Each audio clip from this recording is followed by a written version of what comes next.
Up there, right there. 9 of 30, sorry, I didn't say it. 9 of 30 points are on the new material. So we had 3 exams, and then we have the final, so you could break the semester into 4 parts. So a third of the points are on the last fourth, the part that hasn't been tested yet. Gene expression regulation, epigenetics, sex determination, and the other topics we've had since exam 3. Thanks for reminding me to point that out.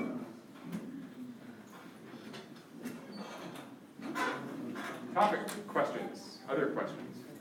So the exam questions from... But the amount of questions are the same? No. So 10 questions, multiple part. Is that about the same? Is that a little bit more? It's more like more. But not twice as many. So I tried to compromise. I didn't double the length of the exam. I maybe 1.5, can I say 1.5 times it? Doesn't sound very educationalese, but that's what I did. It's about 50% longer than a midterm. Will it be more heavily weighted towards the newer material? Didn't I put... Similar to the exam questions that we saw? Or will it just be similar concepts? So, without giving too much away, so the question is, regarding the exam questions on content you've already seen, exam 1, exam 2, exam 3 material, will they be identical, will they be similar, will it just be the same topics? I lean more towards same topics. I keep telling people that I often like to retest questions that most of the class got wrong to give you an opportunity to show me that you looked back at the test, that you saw what you failed on, and you improved. That's not always true, but that is sort of what I try to do. But I do ask the questions in slightly different fashions. Some of the questions you will never have seen before, which is the structure of the question you will never have seen before, which is not surprising, but most of the time it's a common format. You've probably seen one of these questions, a like question or similar question on an in-class discussion, one of the 4 lecture videos that you had to watch, or previous exam, or study guide, mock exam. I have a question. Please. Will we be seeing questions that you threw out previously, because at that time you thought maybe it wasn't a good question? Are we going to deny it, or? Because sometimes we miss a question a lot because we didn't understand the wording or stuff like that. Right. Can we expect to do that again? Well, unfortunately, you could see a poorly worded question just because I'm not perfect at writing exams. I mean, nobody's perfect. So again, by the way, if one of you has a question about interpretation, I try to not do this during exams. I hate to interrupt everybody, but once I start hearing enough people ask the same question, I might stop everybody briefly and say, I've had a lot of questions, just to help everybody out. So that might happen during the final, but we've got extra time, so I might do that. So don't be shy about asking for advice interpreting a question if it seems vague or you're not sure. During the final. Can't hurt. But no, I'm not purposely going to re-ask questions that a lot of you complained about unnecessarily. So 49 through a 64 is an 8. So like 49 is the lowest 8. Approximately, and that was before the exam. Yes. So does that mean that the same 76 percentile will be the 8 after the final? No, that's why I said before the exam, because what happens is after the exam, I look at the then grade distribution and make final determinations about cutoffs. So it could also go up or down depending on how. Yeah. Yep. So that's why I hesitated when people kept asking me, what's my grade going into the final, because everything is dependent on the grade distribution after the final exam scores are in. And I will remind that I'm adding extra credit points after I look at those grade distributions and set the thresholds for letter grades. So if you're basically, if you're close to improving in a letter grade, then your extra credit will push you over.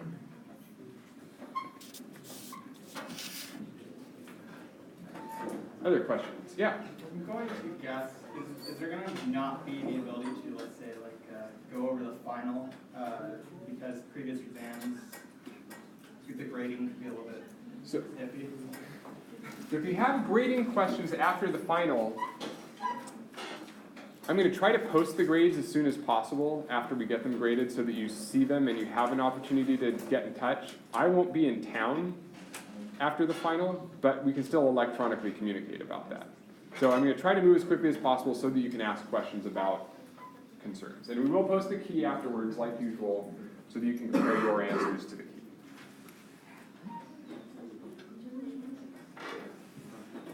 Can we go over like genetic mapping and drawing of genetic maps and distances? Genetic mapping and drawing genetic maps. All right, getting into the content. So where should we start? Genetic mapping, big topic. So start by drawing genetic maps. What's the greatest genetic distance if you've got two genes that are on the opposite ends of a chromosome? So one gene would be at one end, that's 0 centimorgans, the other end is 50 centimorgans. So let's say that's genes A and B. And we want to know where to put gene D, let's say. What would be a genetic distance between genes A and D that would tell us that gene D is on the same chromosome? What was that? Anything less than 50. So if gene D is also on this map, it's going to have to be some distance from gene A that's less than 50. So let's say it's 30 centimorgans apart.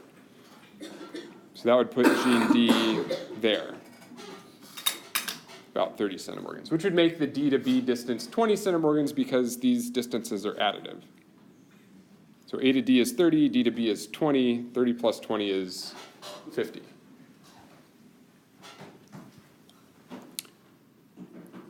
What happens if we're talking about gene E,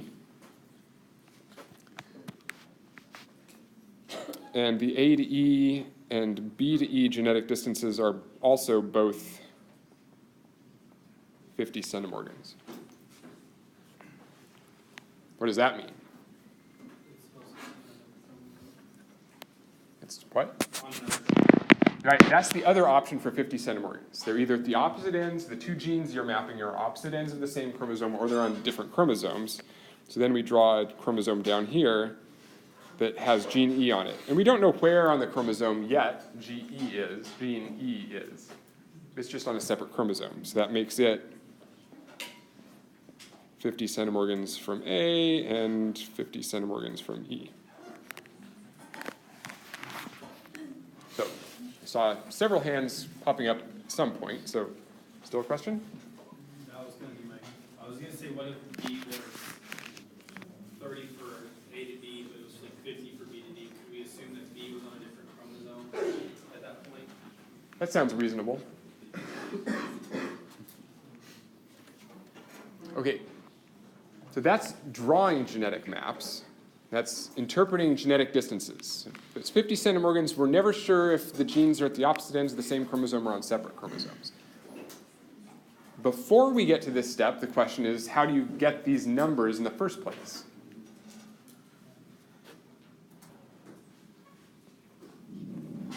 So how do you calculate a genetic distance, a map distance? What sort of information do we have to calculate genetic distances? Something about recombination.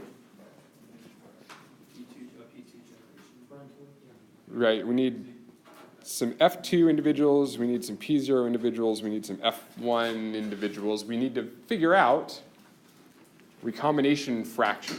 How many of the F2 individuals have recombinant haplotypes?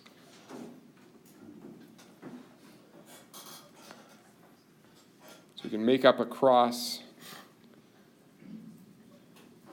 And it always has to be, in the F1 generation, what sort of a cross to do genetic mapping? Has to be, it's going to be a test cross, so one of the individuals is going to be a tester. What else do we need? It needs to be a dihybrid. Well, mapping always requires 2 or more genes, right? Because if we just did a cross with A, we'd don't learn anything about where it is relative to anything else. So let's say we're working with genes A and B. You have to have a dihybrid crossed to a tester. And the definition of the tester is that it has the lowercase or recessive alleles at all of its loci. So that's a dihybrid test cross. That is a semicolon between big A, little a, and big B, little b, right? Yeah, it's a semicolon. I could make it. What does a semicolon tell us? Different.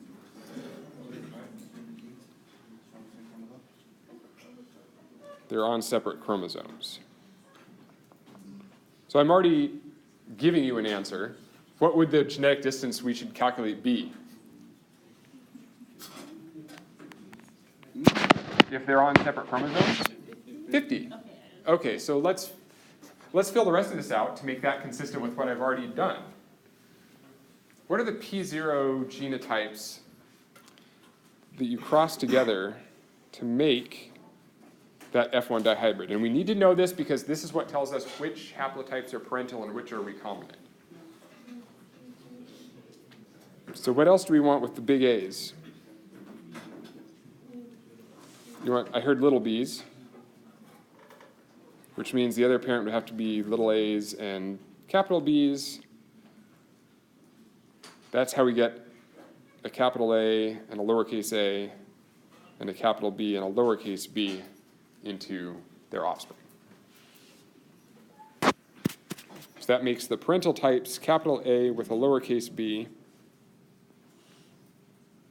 and a lowercase a with an uppercase b. So those are the parental gamete haplotypes.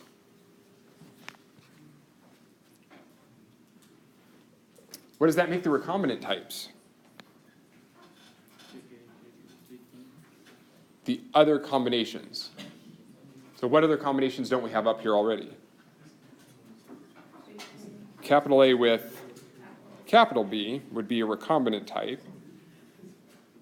Lowercase a with lowercase b would be a recombinant type. So we've got figured out the parental and the recombinant types. So then we just need the F2 data.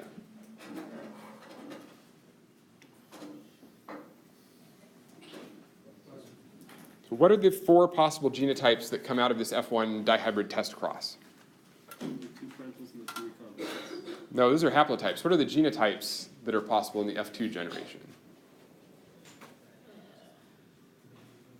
So we know every individual is going to get a little a and a little b from the tester.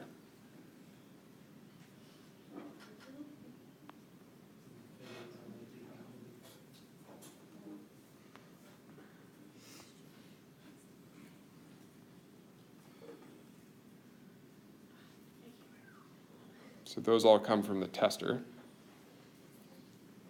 So what comes from this dihybrid? Capital A's in half, lowercase a's in the other half. That's because there's 50% big A and 50% little a.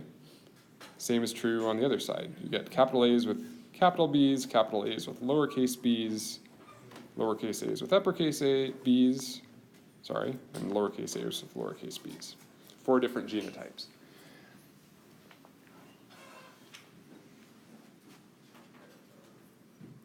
We already said which the parental types were. That was capital A with lowercase b, parental type, and lowercase a with uppercase b, parental type. That was up here at the top. We figured that out from the genotypes of the P0 individual. That means the other 2 are the recombinant types.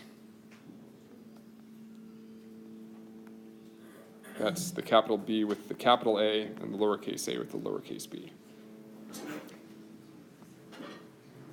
So now you just need to tell me how many numbers of these 4 different genotypes we would see to calculate 50 centimorgans.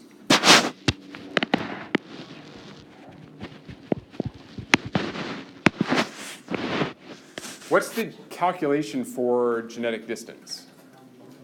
It's number of... So it's going to be the number of recombinants over total. So if we want this to be equal to 50 centimorgans, that's a recombination fraction of 0.5. Recombination fraction times 100 equals centimorgans.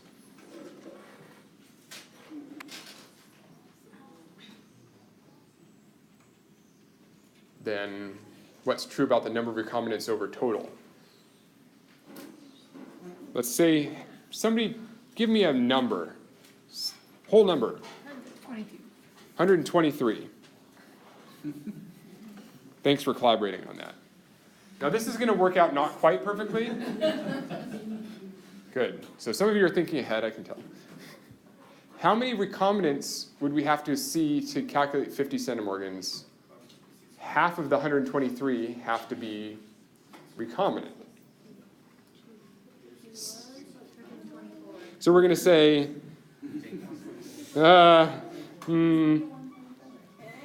60, so we need 61 and a half. That's a poor experimental design, just make any number. Yeah, do the 123. So we need, oh, sorry, nope, nope. Let's all recount Nope. all the recombinants and trips. So let's see, 61, so that's 30 and 31, let's say. That would give us a total of 61 recombinants over 123, which is pretty damn close to 0.5. It's as close as we can get given that we have an odd number of individuals that we've looked at in the F2 generation. And by the way, those are not the only numbers. You can pick any two recombinant types that add up to half of the total. So instead of 30 and 31, that could have been 29 and 32. The absolute numbers don't matter. It's just what the total number of recombinants is. Likewise, parental types, you could see 1 and, what is that, 61? It doesn't matter the ratio of how many of one parental type, how many of the other. That's unlikely to happen, but it could. So that would give us a calculation of a genetic distance of 61 over 123, basically 0.5. We would conclude that these genes are either very far apart on the same chromosome, or, as I told you by adding the semicolon into the nomenclature, separate chromosomes unlinked, which means the same thing, unlinked on separate chromosomes.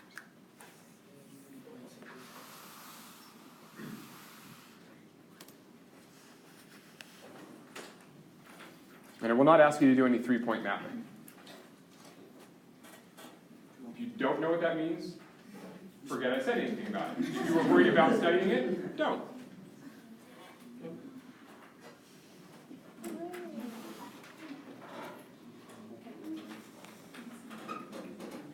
Follow-up questions on genetic mapping?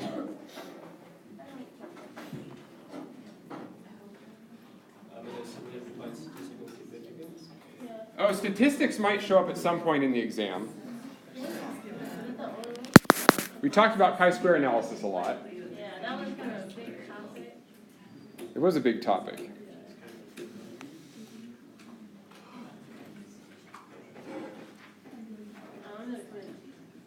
Should we do it quickly? Just a second. Let's take this question and then I'll... Should we bring a chi-square table or You can bring, okay, so handwritten notes, no. You may bring, though, a chi-square table if you want. And you could bring a codon table if you want. That's it, though. Okay, chi-square.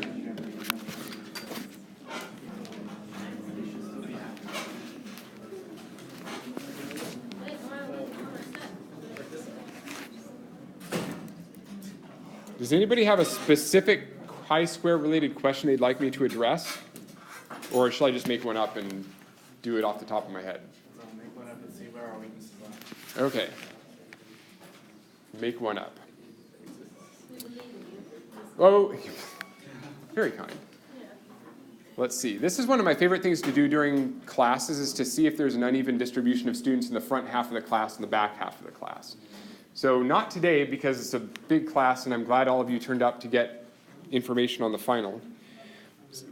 on one of the first classes this semester, I was standing in the front of the classroom with my hair like that. Wow. And in the first half of the class, this was maybe after the first midterm when no one wanted to come back. There were 31 students in the front of the class, and there were 47 students in the back of the back set of rows. Right? And I thought maybe I had bad breath or something like that. Green maybe would have been better than red, but whatever. Or I was breathing fire, nobody wanted to stand near me. Okay. What would be the null hypothesis? What would you expect if you came into a class? No, not a class, because everyone expects this happens during a class. No one sits in the front. What should happen if the seating is random? Should get an even distribution of students. So that would be the null hypothesis. So this is observed. 31 in the first half of the class, 47 students sitting in the back of the class. So what would the null hypothesis in terms of numbers of students in the front and the back be? So this 78 students total. So 39, my brain's working slowly. So if we divided that in half, we'd get 39 in the front, 39 in the back. Okay. So we're going to ask, is it likely that Dr. Ross has fire breath? Well, that's because you're standing near me. Okay. So what do we do now? Take the observed over the expected. Right. So we've got observed minus expected, 31 minus 39 squared over expected. That's the null, by the way, null, E, expected. Yeah, whatever, please somebody calculate this for me while I'm talking. And then 47 minus 39 squared over 39.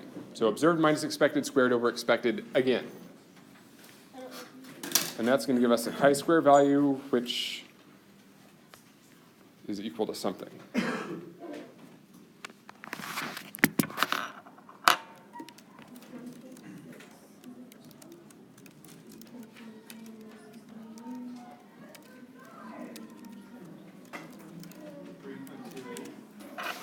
.28. Okay, 3.28. Thank you for doing that. Okay, so that's our chi-squared value. Now we have to look up in the chi-square table or use your calculator on your computer, spreadsheet maybe, you can do this test specifically. But I'm going to look up how many degrees of freedom do we have? We need the chi-square value.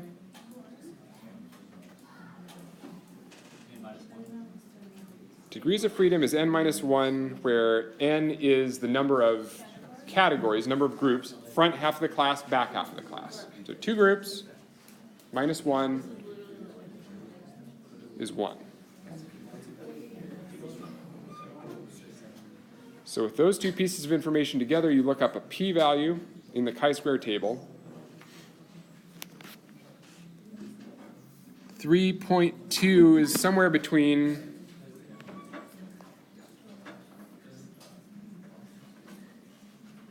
0.1 and 0.05, according to my chi-square table.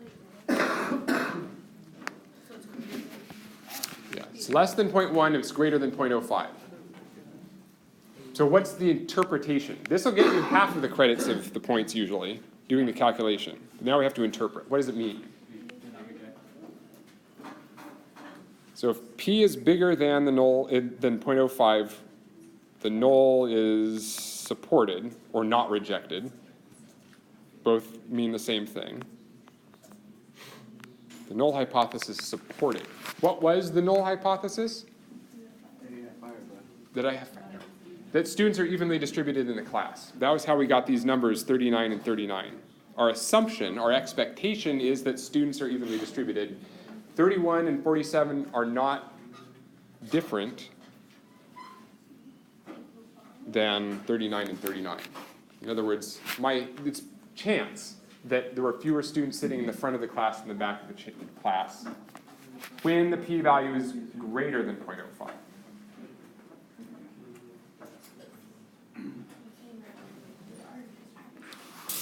The p-value is less than 0.05, that's when we say there's a statistical difference between the number of students in the front of the class and in the back. Our null was an equal distribution. Hmm? Our null was equal The distribution. null, the expectation, same thing, null or expectation was, yes, even distribution. 39 in the front, 39 in the back. Our observation was a mullet class. Business up front, party, no. Fewer hairs or shorter hairs, fewer students in the front, more students in the back.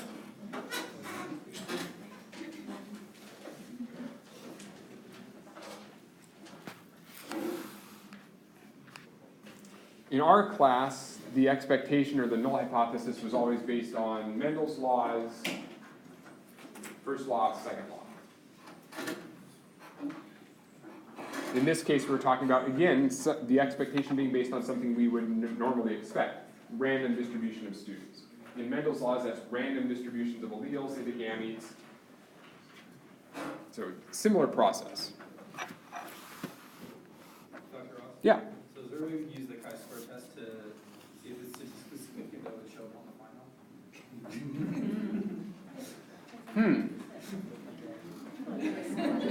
final? No. It's not possible to do that test to ask if it's going to be on the final. Oh, that's a good question. It had me stuck there for a second. Let's see. We went back to all the exams and analyzed how many times I asked about the chi-squared test. Isolated to one. Follow-up questions or other questions? Topics?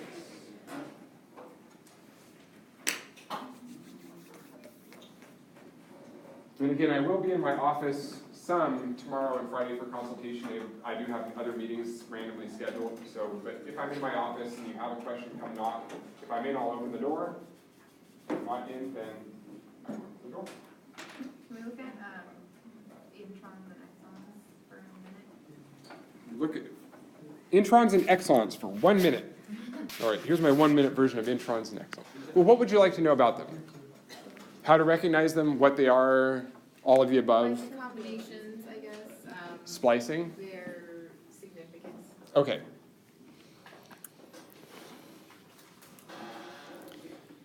So in a transcript, we've got the pre-RNA, which is also called the primary transcript.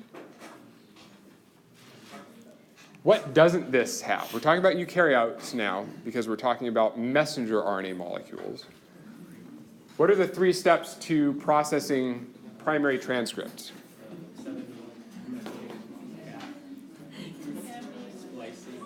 Okay, hang on, folks.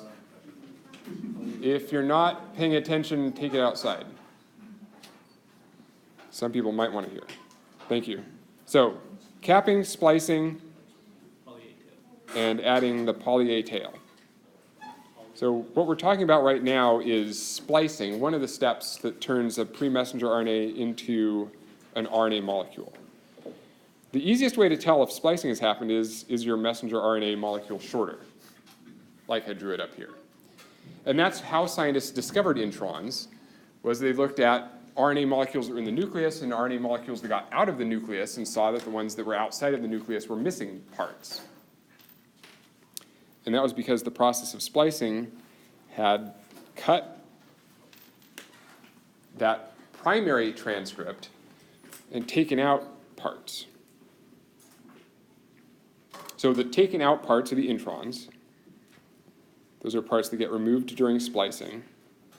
And what's left are the exons.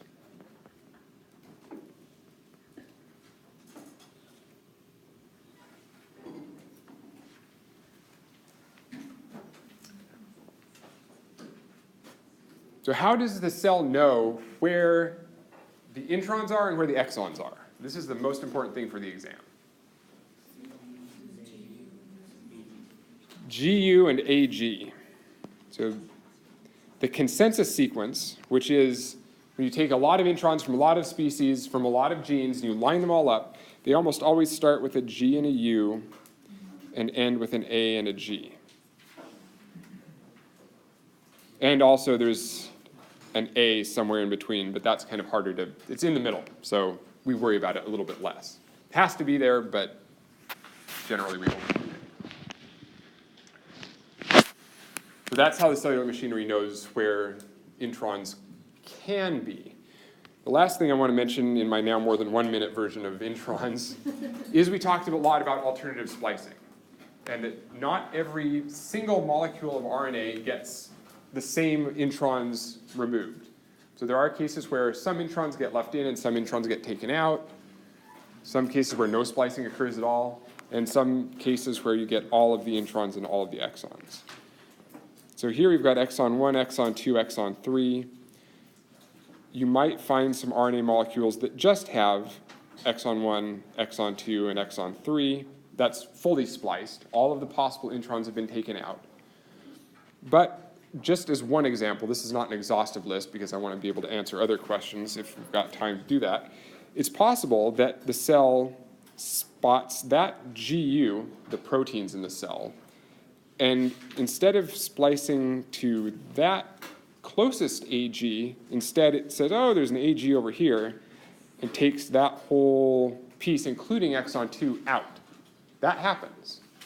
And in that case, you'd wind up with a transcript that has exon 1 spliced to exon 3, with both introns and exon 2 having been taken out.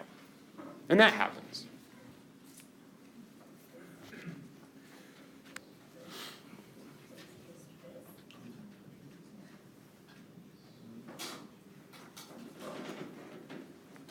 Yeah. So if there was a similar question like this on the final exam, would any of these answers be fine? Because they can be multiple answers as far as splicing. So if this was on the final exam, what would be an acceptable answer? The best answer would be lots of different splicing products can occur. Dr. Ross, I don't have enough time to draw them all out. Here's 2.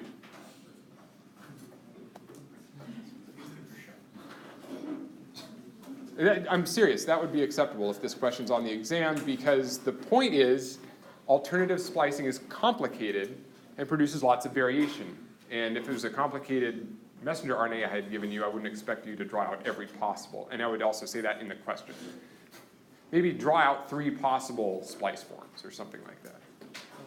Isn't another alternative splice form if one intron was still remained? Right, so we also have the possibility of intron retention, which is where one intron gets left in, or both for that matter. You could have a transcript that has basically unspliced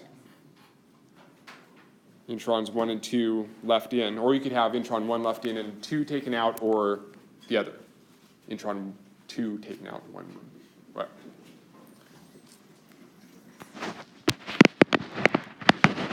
Even the smallest genes that have the fewest introns can have various splice patterns. There are genes that don't have introns, too. So there's some genes that never get spliced because they can't, because they don't have introns.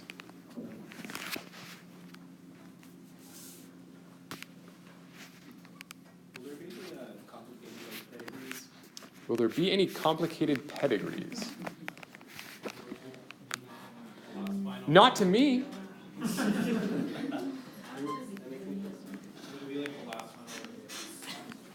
Okay, if we had one, we'd be like, how do you make this recessive, or pick up the switch to 7? Well, you know, I like to ask more applied questions than simple questions. So it's probably, that's more likely the case than another sort of pedigree question.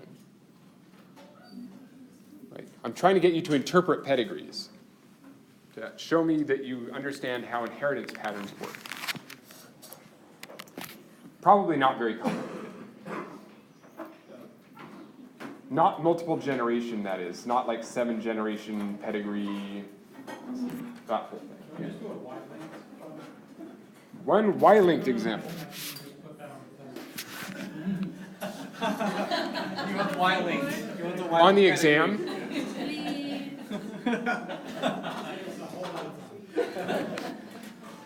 Unfortunately, well, I don't know. It might already be on the exam, so I can't say anything. But so since this is a review session, I have to ask you, why would you want a Y-linked question on the exam?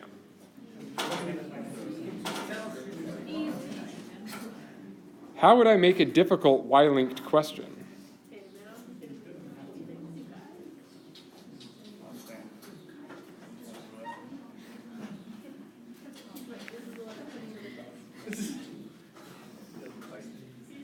What inheritance pattern is this? Wild type? Yeah. What would I have to do to make that a Y-linked trait? Right. Fathers pass to all their sons.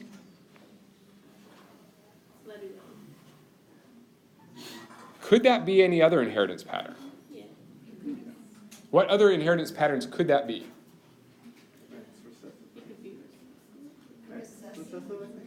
Wait, so, can it be, so let's start at the top. Autosomal dominant.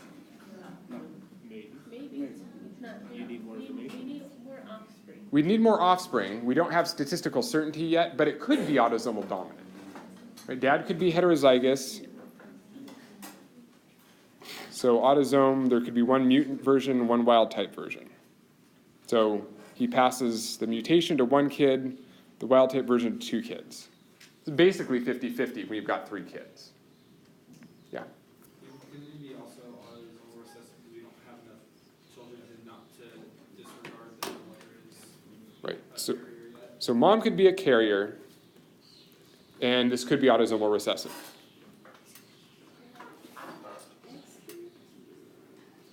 So it could be autosomal dominant, it could be autosomal recessive, could be Y-linked. Can it be X-linked? Can it be X-dominant? No. It can't be X-dominant because the daughters get dad's X chromosome. So if it's X-dominant, the daughters would be affected, and his sons certainly would not, because he got the dad's Y chromosome. So it can't be X-dominant. And finally, well, not finally, there's also cytoplasmic. It's not cytoplasmic. Could it be X-recessive? Yes. If it can be autosomal recessive, it almost always can be X-linked recessive.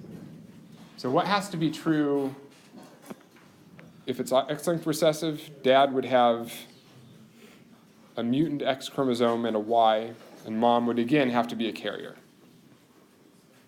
And their offspring would have inherited the 2 mutations from both parents in the affected offspring. And what does that mean about the daughters? Wait, that's the son, isn't it? Yeah, the son can't get the X. Yeah. Uh-oh. So that can't be X-linked. There you go. Can't be X-recessive. You figured it out. Okay. So even Y-linked traits don't necessarily have to be only potentially Y-linked traits.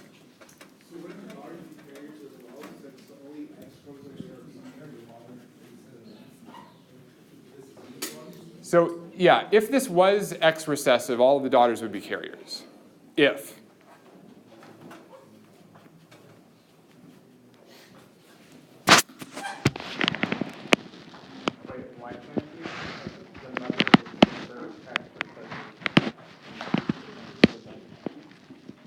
Yeah.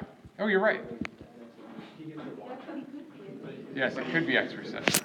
Yeah. The son, and this is to wrap up.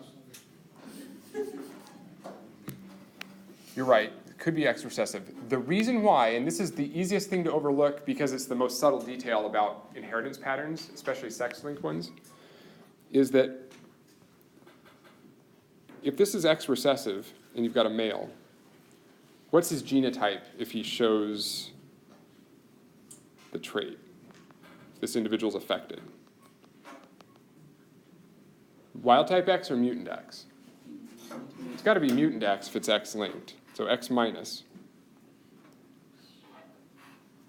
why is this is the important part, why is this genotype showing a recessive trait?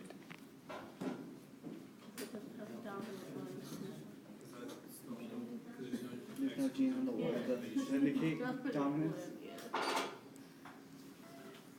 Because the Y chromosome doesn't have those X-linked genes. So there's no wild-type version of the gene on the X to make the male disease-free, wild-type, unaffected. That's the weird thing about X recessive traits, and that's why I was having a problem with the previous pedigree. Because yes, the son can inherit from, say, a heterozygote mom, carrier, the X minus, and be affected with only just one mutation inherited, the one from his mom. So he gets the Y chromosome from the dad, but that doesn't save him from getting the trait. So that previous slide could be X recessive because of this, if the mom's a carrier. If the mom's not a carrier, and again, that would have to be something you'd have to hypothesize. You'd have to say, we don't know if mom's a carrier. If she was a carrier, then this could be X recessive. Big picture, even Y-linked traits aren't always only Y-linked traits. They could be other traits. So walk through all 5 of the possible inheritance patterns, figure out which ones you can rule out, and leave me with the ones that could possibly be the inheritance patterns on the pedigree. Got time for one more question, I think.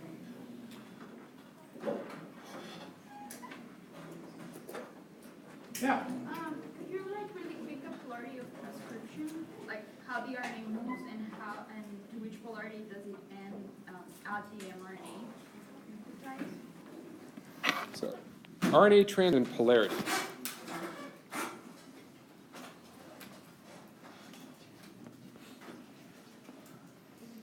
So I guess this must be the DNA. Transcription start site.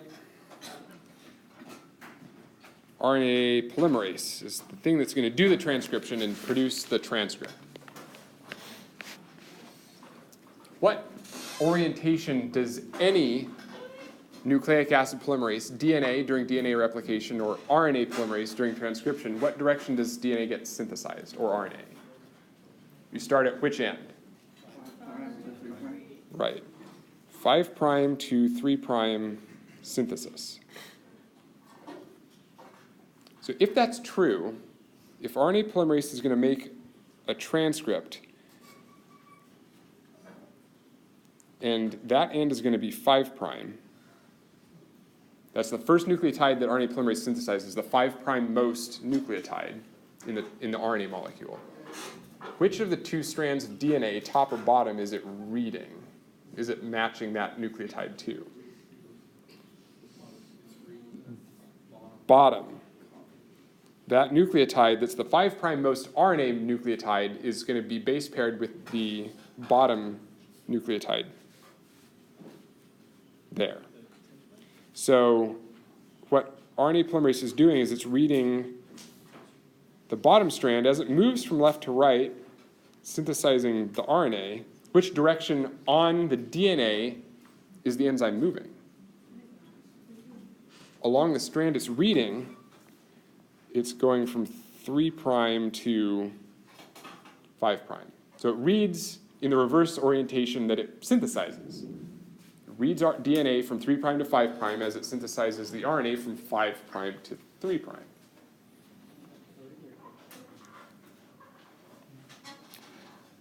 Okay, so is that the coding strand or the template strand?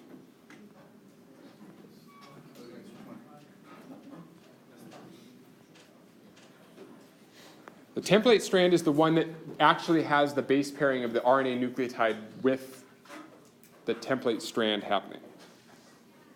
So that's the template strand, which makes the coding strand the top strand.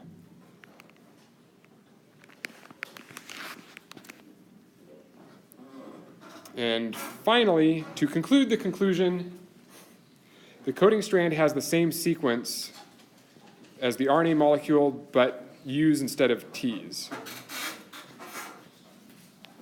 And that's how you can easily recognize the coding strand. It has the same sequence as the RNA molecule, and same orientation.